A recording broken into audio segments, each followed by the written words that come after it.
चंद्रपूर जिल्ह्यातील भद्रावती तालुक्यात धक्कादायक घटना घडली आहे। दारूचं व्यसन सोडण्याचं औषध घेतल्याने गुडगाव येथे राहणाऱ्या 2 तरुणांचा मृत्यू झाला आहे, तर 2 जणांची प्रकृती गंभीर आहे।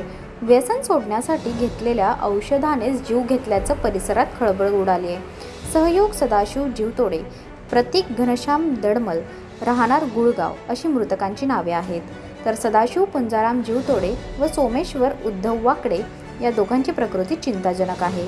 मिळालेल्या माहितीनुसार हे चारी मद्यपी गुडगाव येथील असून मद्यपी वर्धा जिल्ह्यातील जाम जवळच्या शेडगाव येथे शेळके महाराजांकडे दारू सोडण्यासाठी गेले होते।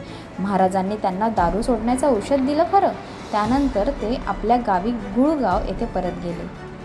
त्यानंतर या चौघांची प्रकृती बिघडली।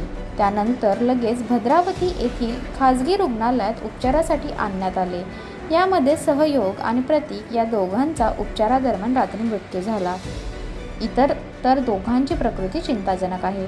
घटनेचा तपास भद्रावती पोलीस करत आहेत।